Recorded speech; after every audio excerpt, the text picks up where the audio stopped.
Waalaikumsalam, Bapak Ali. Ya, ini pagi-pagi menemui saya Pak Buaman ini sepertinya ada sesuatu yang sangat penting sekali bisa sampaikan. Apakah seperti yang di telepon kemarin bahwa Pak Buaman akan disupervisi dalam rangka pengembangan, begitu Pak Buaman? Iya.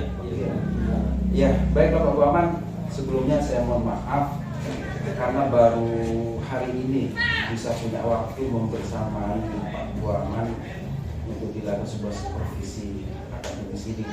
Karena begitu tahulah Pak Buaman dan kegiatan kita sebagai guru, kegiatan ekstrakurikuler dan sebagainya, minta waktu yang cukup luar biasa. Tapi alhamdulillah kita bisa ditakdirkan di sini dalam keadaan ya. Gimana Pak Buaman kabarnya hari ini? Alhamdulillah sehat. Kira-kira Pak Buaman yang akan disupervisi kelas berapa ini? Untuk jadwal supervisi di kelas 11 MIPA 1. Oke, baik Pak Buaman, berarti kita sepakati supervisi ya. Nanti akan kita lakukan di kelas 10 11 ya, MIPA 1. 11 MIPA 1. Oke. Ya, baik Pak Buaman, kira-kira tujuan dari kegiatan supervisinya apa Pak Buaman? Ya, pertama untuk memperbaiki kualitas pembelajaran tentunya. Yang kedua untuk meningkatkan hasil belajar peserta didik, karena itu adalah satu kesatuan yang penting di dalam proses pembelajaran. Oke. Baiklah Pak Buaman, karena memang itu adalah sebuah pengembangan lebih spesifik, tujuan yang menjadi tujuan Pak Buaman nanti di kelas apa kira-kira dalam apa? Ini nanti yang untuk diamati di dalam pembelajaran kali ini adalah bagaimana anak-anak kerjasama timnya di dalam kelompok, karena nanti akan ada proyek latihan mandiri di dalam menyelesaikan beberapa soal di dalam uji kompetensi dalam rangka untuk penguatan konsep yang sudah dipresentasikan dan didiskusikan oleh anak-anak di kelas 11 MIPA 1. Oke, baik, berarti area pengembangan yang akan saya amati nanti adalah di bagaimana keaktifan kolaborasi siswa dalam pengerjaan tugas-tugas dalam proses sebagainya, menyelesaikan proyek yang diberikan nanti. Kira-kira strategi apa yang sudah dipersiapkan Pak Buaman dalam rangka pembelajaran?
Ya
Assalamualaikum warahmatullahi wabarakatuh. Waalaikumsalam warahmatullahi wabarakatuh. Selamat pagi.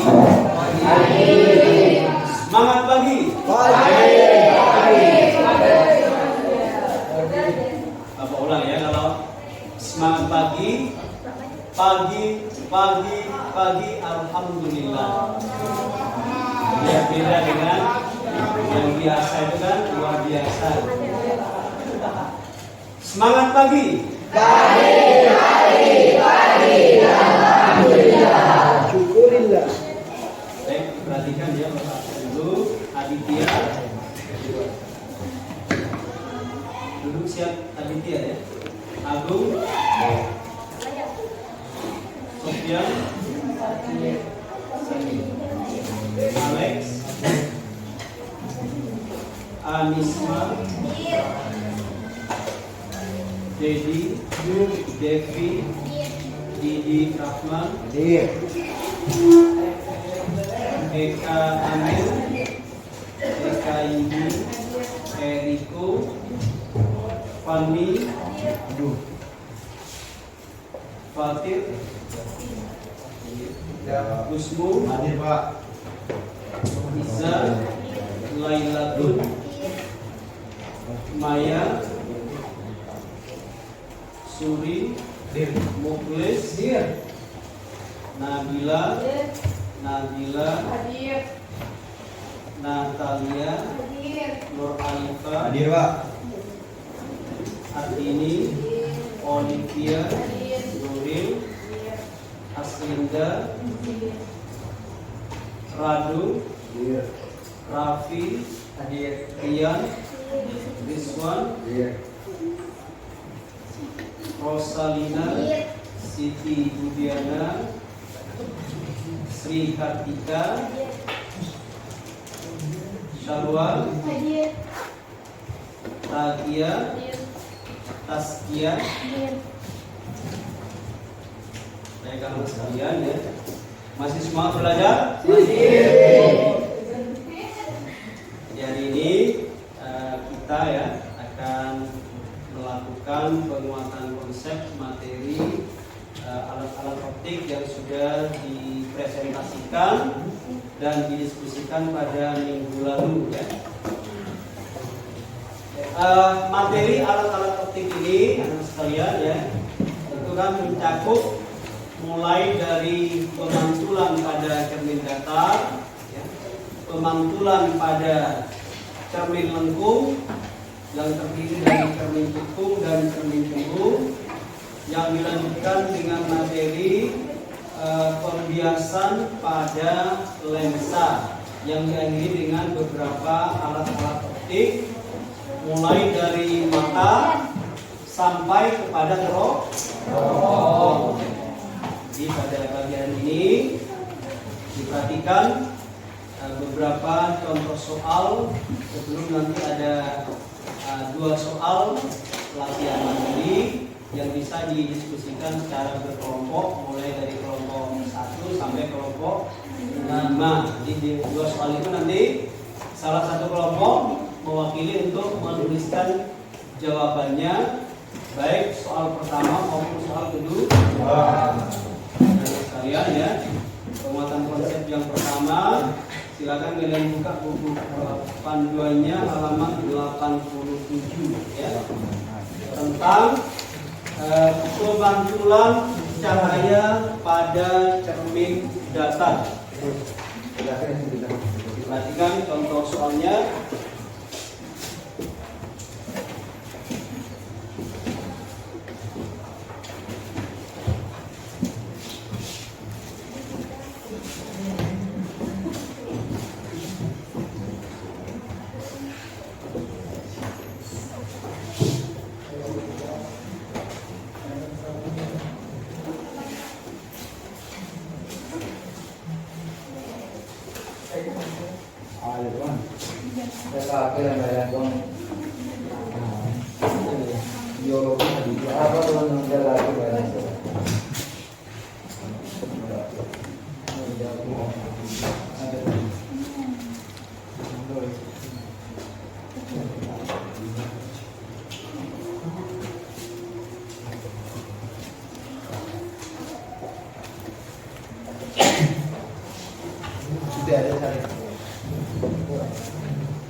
Jadi ada dua cermin datar yang disusun keduanya berimpit ya, membentuk sudut 90 derajat. Tentukan banyaknya bayangan yang terbentuk dari susunan dua cermin datar tersebut ya. Maka penyelesaian dari soal ini ya,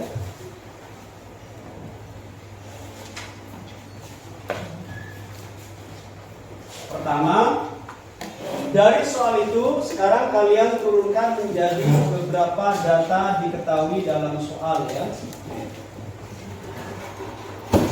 Pertama, sudut antara dua cermin dilambangkan dengan apa di halaman 87? Simbolnya adalah alfa 90 derajat. Yang kedua, diketahui banyaknya bayangan disimpulkan apa? M. Nah, setelah itu penyelesaiannya di halaman 87 untuk menentukan jumlah bayangan N sama dengan 360 derajat dibagi alfa dikurangi 1 ya. Sehingga 360 derajat ya dibagi 90 derajat dikurangi 1. Ini hasilnya adalah berapa ini? 4 dikurangi 1. Jadi jika ada soal ya tentang dua cermin datar yang keduanya berimpit lalu membentuk sudut tertentu, maka kita gunakan penyelesaiannya di halaman 87 ya. Sekarang sekalian untuk contoh soal yang pertama ya. Jika ingin lebih mengetahui secara lebih detail, kalian bisa scanning barcode di halaman 87 itu cara menggambar grafis pada cermin datar ya. Barangkali ada yang ditanyakan dulu cara penyelesaian penguatan konsep untuk pembentukan bayangan pada cermin datar. Tidak ada? Silakan tanya ya. Yang belum paham.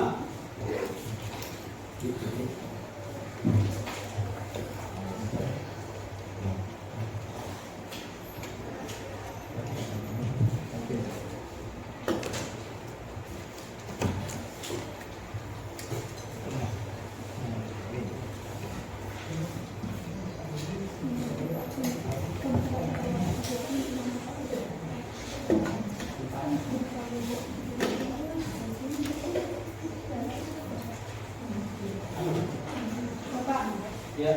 Seperti di halaman 22 soal nomor 4 itu kan ada 3 buah cermin. Itu bagaimana Pak kalau itu?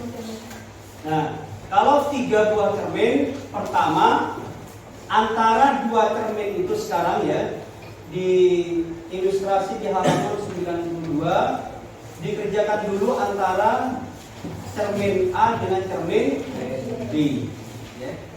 Lalu keduanya baru direfleksikan ke cermin C ya. Jadi langkah-langkahnya adalah pertama antara cermin A dan cermin B, yang kedua baru keduanya direfleksikan ke cermin C ya, langkahnya ya. Jadi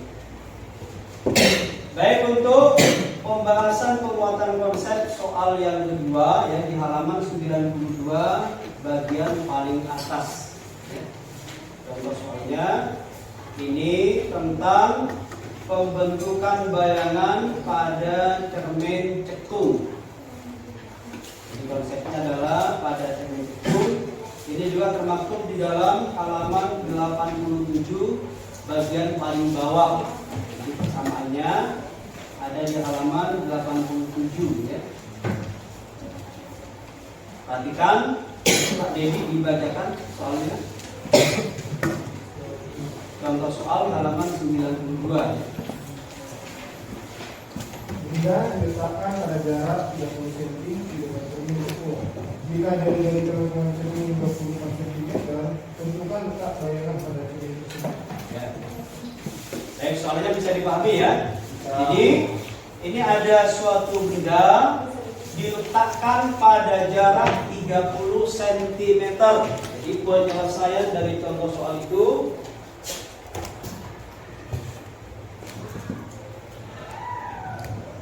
pertama, seperti biasa, tuliskan data soal jarak benda.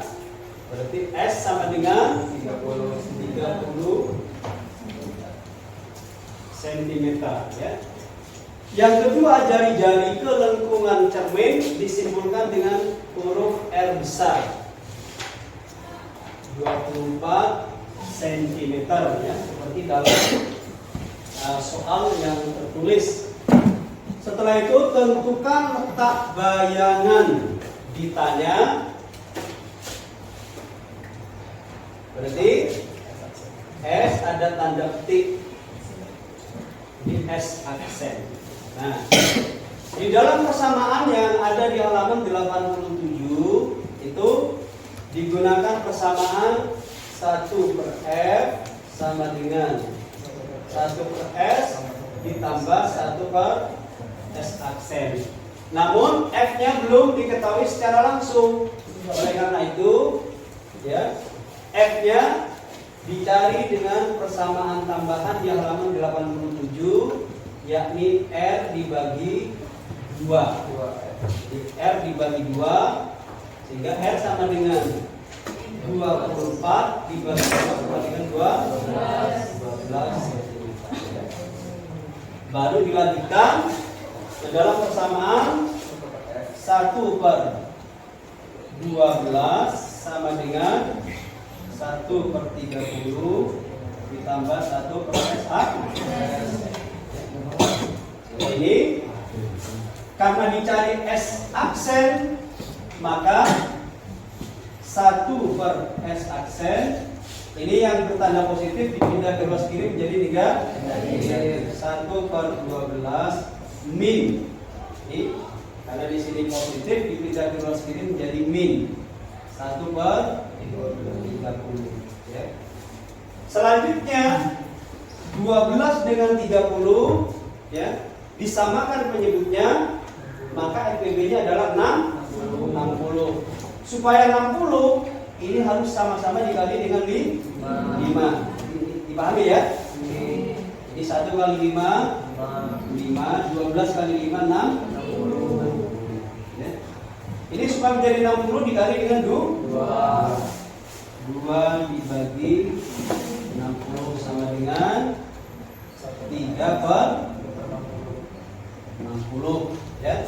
Nah, 3/60 jika ditanya S aksen, maka kalian tinggal membalik 3/60 sehingga S aksen sama dengan 60/3 sama dengan 20 cm. Itu cara penyelesaian yang berhubungan dengan cermin cekung ya. Caranya. Nah, ada cerita yang tapi Kalau kayak ini kenapa? Ya, kita belajar dari yang simpel dulu ya. Nanti untuk pengayaannya bisa dilanjutkan di dalam penguatan kedua nanti. Jadi, apa bedanya kalau cembung? Kalau cembung nanti akan keluar angka negatif. Apa makna negatif? Artinya maya. Ini kan bertanda positif, artinya bersifatnya nyata. Jika ketemu S bertanda negatif, artinya maya. Di belakang cermin. Nah, berikutnya selain persamaan di buku, ini saya berikan ya teknik simple untuk menentukan jarak bayangan ya.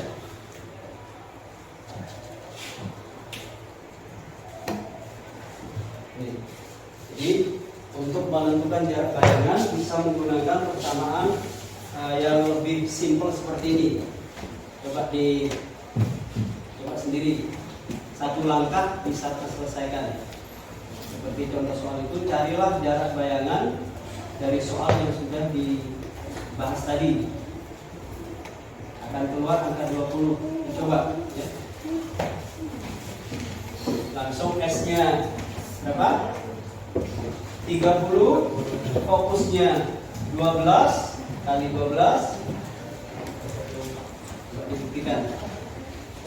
Gunakan persamaan yang jauh lebih simpel.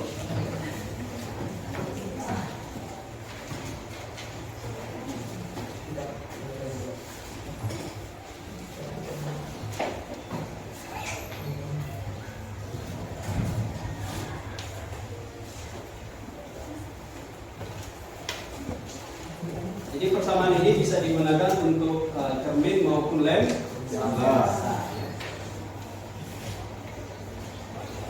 Sama hasilnya? Satu baris selesai? Tidak sampai satu baris. Jadi kalau seperti di buku ini sebagai latihan ya. Jika sudah paham, maka boleh menggunakan persamaan cepat atau ini namanya trik ya. Trik. Sudah ketemu dari 20?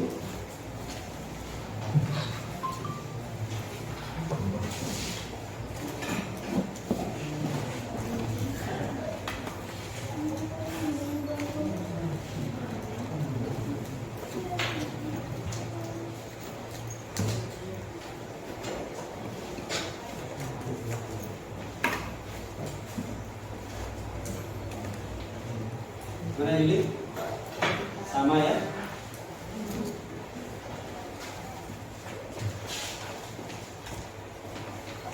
Sama.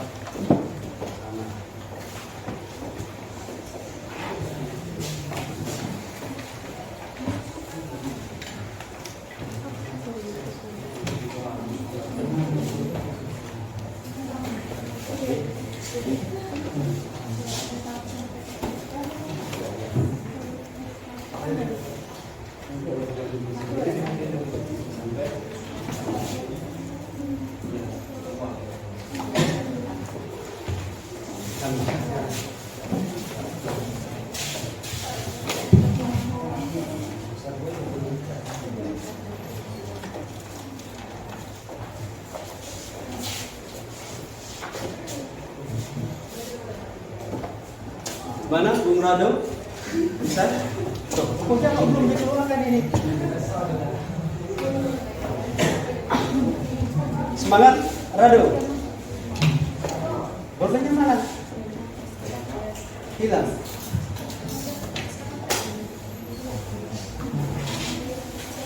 Dipinjamin kasih.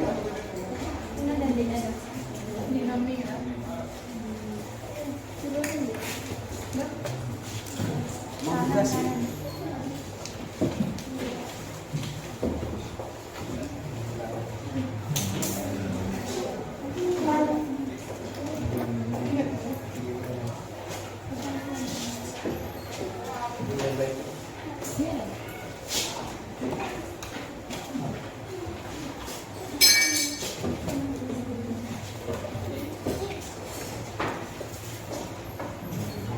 Sudah dicoba? Coba menggunakan persamaan yang lebih simple.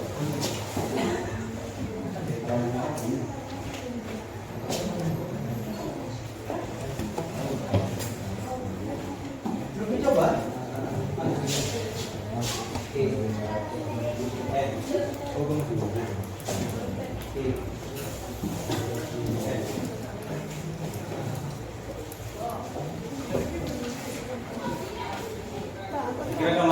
11 MIPA 1 ini belum ada hitungannya soal ini ya, karena kan perancang masa depan yang gemilang.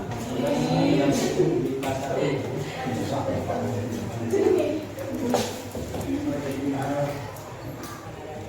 Walaupun sebagian ada juga para pemimpi, tapi mudah-mudahan di masa depan menjadi para pemimpin. Walaupun ya, jadi mencoba untuk merajut diri.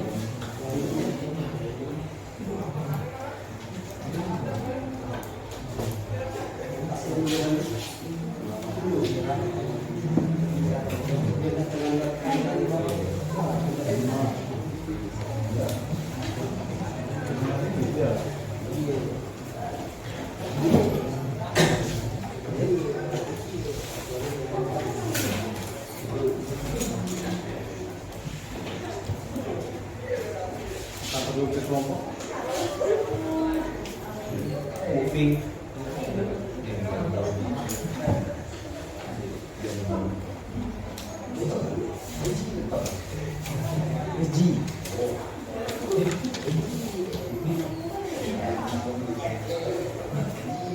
Baik ya, berikutnya untuk menguatkan konsep secara mandiri seperti yang sudah disampaikan di awal pertemuan tadi, silakan ditandai latihan soal uji kompetensi 1 di halaman 93.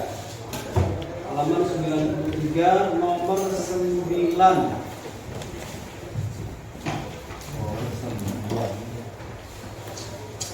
Soal yang kedua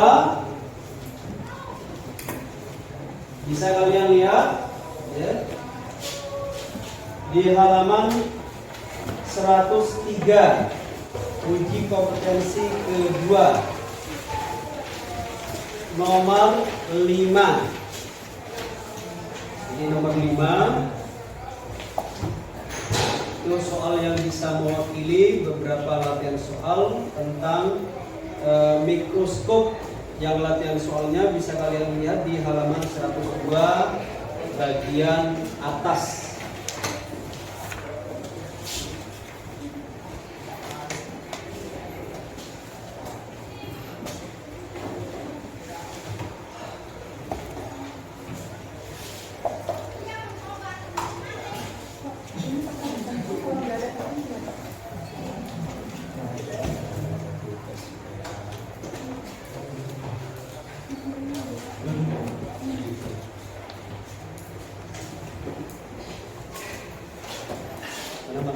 Apa berkelompok? Baik ya, untuk mendiskusikan dua soal yang sudah disebutkan tadi, silakan masing-masing kelompok ya menyelesaikan dua soal yang dimaksud untuk nanti dalam waktu 10 menit ya kalian bisa mencoba dua soal tersebut ya. Masing-masing kelompok nanti bisa mewakili untuk bisa didiskusikan oleh kelompok lain jawaban yang sudah dituliskan nanti ya. Ayo mendekat kelompoknya, dekat, tukar posisi.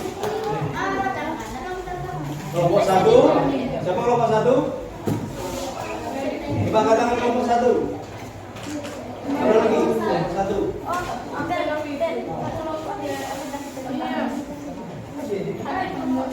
Alex, kumpul di sini kelompok 1. Bisa dibawa kursinya atau tukar tempat. Kelompok 4. Bisa di sini. Kamu kelompok berapa? 4. Bisa duduk kelompok 1 di sini.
Hasil penyelesaiannya ditulis di selembar kertas ya, untuk nanti akan dilihat dan dipilih untuk menuliskan jawabannya. Lembaran.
Jadi jarak dari bayangan D adalah 15 cm dan jarak bayangan sama dengan jarak bayangan sama dengan 15 cm dan tinggi bayangan sama dengan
info tentang kekuatan lensa dalam satuan dioptri itu digunakan untuk menentukan nilai dari jarak fokusnya ya, baik pada lensa objektif maupun okuler.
hasil diskusi penyelesaian latihan uji kompetensi 1 dan 2 ya.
Tinggal kelompok 3 dan 4 ya. 3 kelompok sudah masuk di Godin. Tak pede dikerjain.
Segera kelompok 2, kelompok 3 dan 4 ya.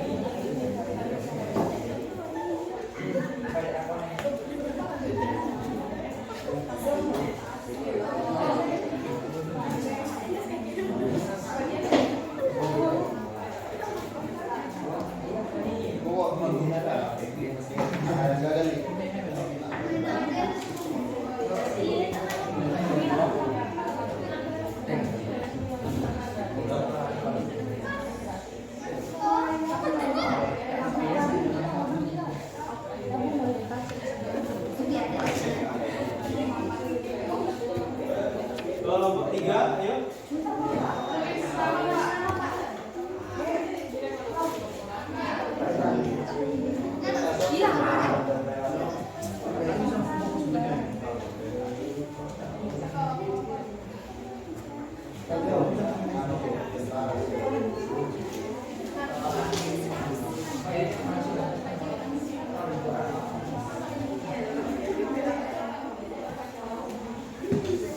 Baik ya. Dari 5 kelompok sudah selesai semua mengerjakan latihan mandiri di kompetensi 1 maupun kompetensi 2 ya. Berikutnya dipersilakan kepada kelompok 4 ya untuk mewakili menuliskan jawaban soal nomor 9 ya. Soal nomor 9.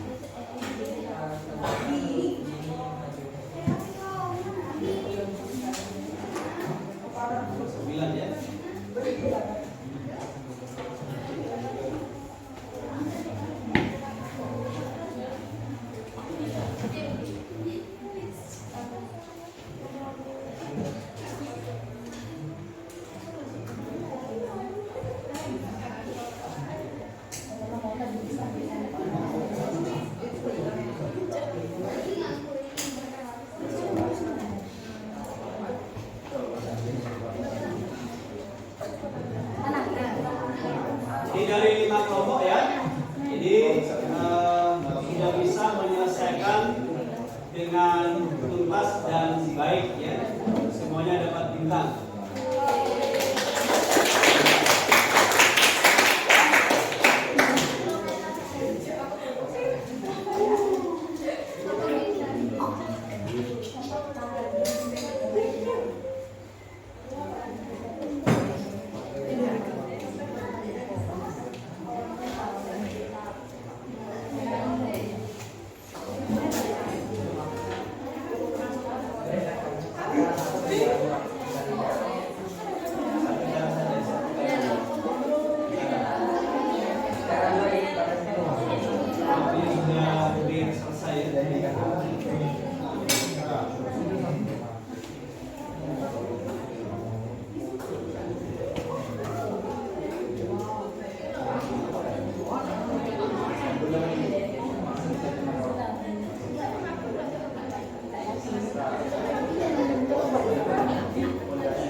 sudah dipahami dengan baik oleh kalian ya, dibuktikan dengan penyelesaian latihan soal yang sudah dikerjakan dengan baik ya. Oleh karena itu, dari pekerjaan dan diskusi yang sudah kalian lakukan dapat disimpulkan bahwa perbesaran bayangan M itu jika nilainya sama dengan 1, ini dalam konsep alat-alat optik disebut dengan istilah sama besar. Antara jarak benda itu berarti sama dengan jarak bayangan ya. Jika nilainya lebih dari 1, maka disebut dengan istilah apa istilahnya kalau lebih dari 1?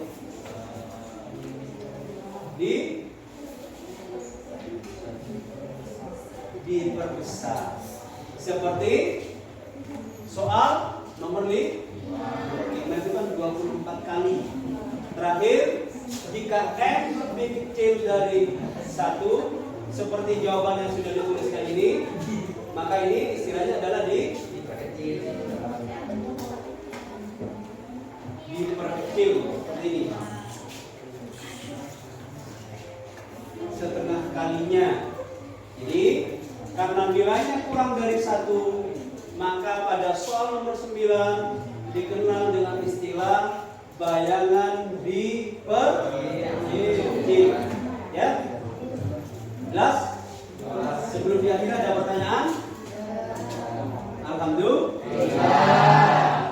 Baik anak sekalian, pembelajaran pada hari ini ya agak cukup. Di rumah nanti ya latihan soal yang lain dijadikan menu menemani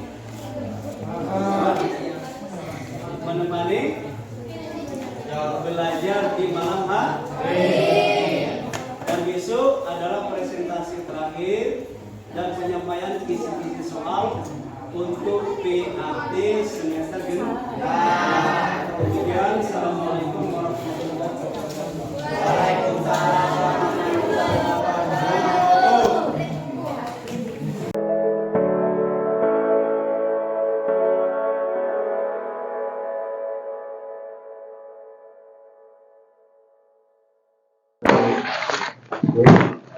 Ya, terima kasih. Sudah Pak ya.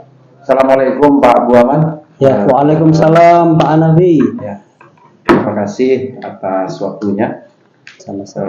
Gimana kabarnya Pak Buaman? Alhamdulillah baik, Ya. super sekali. Bagaimana Pak Anafi kabar? Alhamdulillah baik juga. Ini Pak Buaman setelah kegiatan belajar kemarin dari raut muka sudah ada perubahan yang sekarang lebih ceria gitu Pak Buaman. Ya, betul.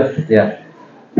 Pak Buaman, alhamdulillah saya sudah melakukan atau sudah membersamai Pak Buaman dalam kegiatan proses belajar mengajar kemarin di kelas 11 IPA 1. Karena itu saat ini kita sama-sama merefleksikan diri bagaimana akan lebih baik nanti ke depannya. Nah, sebelum ada beberapa hal yang akan saya tanyakan kepada Pak Buaman, gimana perasaan Pak Buaman saat ini? Ya, alhamdulillah masih semangat untuk terus memberikan pelayanan pendidikan, khususnya pembelajaran kepada peserta didik. Ya. Terima kasih. Baik Pak Buaman, tujuan dari kegiatan supervisi akademik ini adalah pertama dalam rangka peningkatan kualitas pembelajaran dan pengajaran kita pada anak didik. Kemudian selanjutnya dengan kegiatan ini juga sehingga nantinya diharapkan kita mampu melakukan sebuah pembelajaran yang efektif, yang efisien dan tentunya yang inovatif lah, yang berpihak pada murid Pak Buaman. Nah, Pak Buaman, saya sudah bersama Pak Buaman dan kemarin Pak Buaman sudah bercerita kepada saya tentang area pengembangan yang kemudian bisa dikembangkan, yaitu terkait dengan pelajaran yang Pak Buaman menceritakan tentang keaktifan dan kolaborasi anak dalam menyelesaikan tugas mandiri kelompok dengan kompetensi kelompok, seperti itu Pak Buaman. Nah, kira-kira Pak Buaman, di sisi mana yang harus saya supervisi di area-area mana yang harus saya supervisi. Seperti itu Pak. Ya, silakan Pak.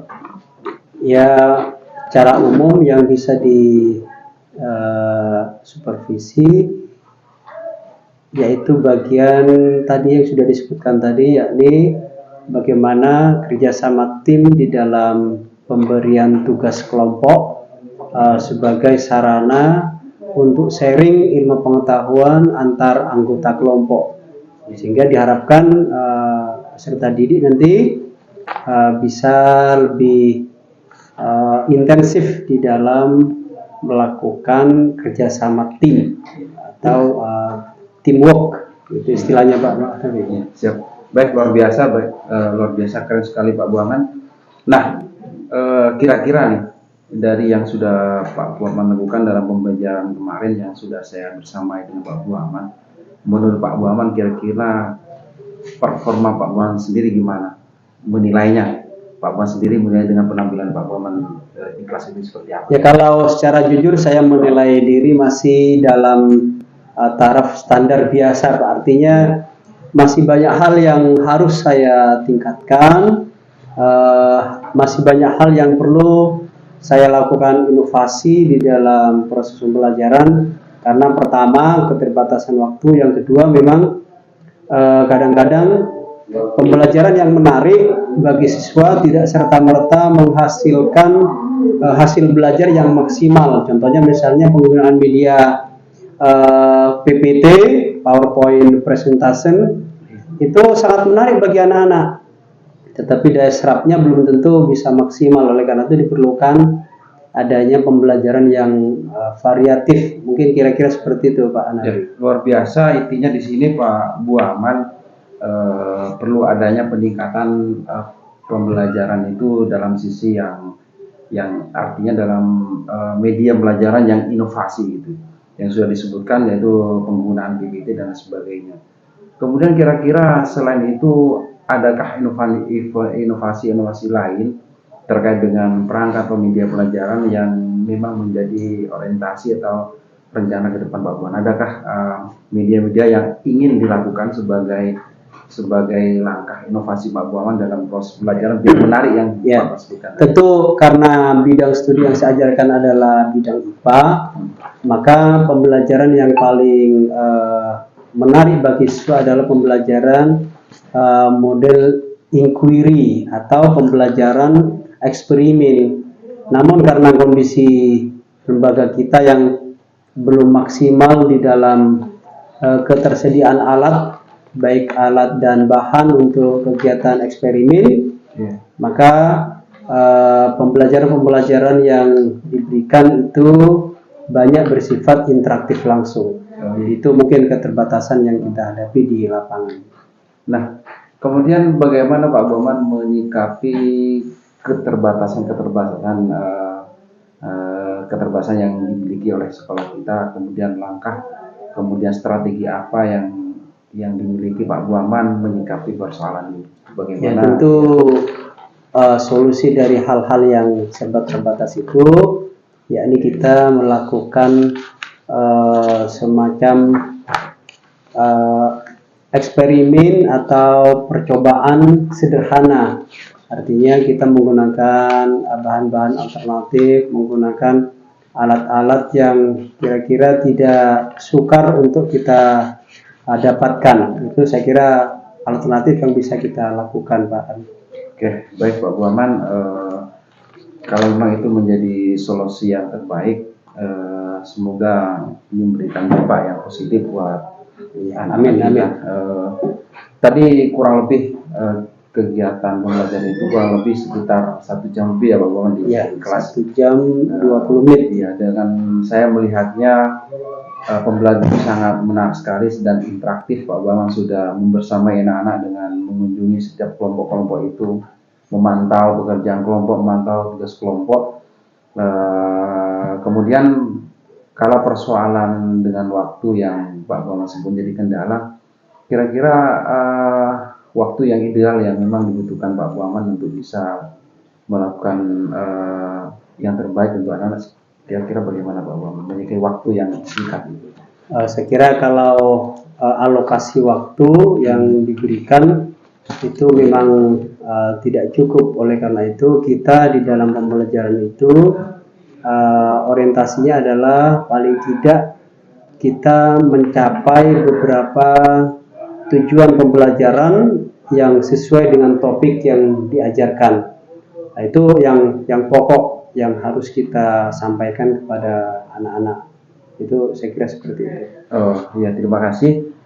Tadi saya juga sudah melihat beberapa produk yang dihasilkan anak-anak yang mengerjakan tugas kelompok dengan sangat baik, dan ada salah satu siswa yang menuliskan beberapa pertanyaan yang diberikan Pak Buan kepada kelompok-kelompok itu.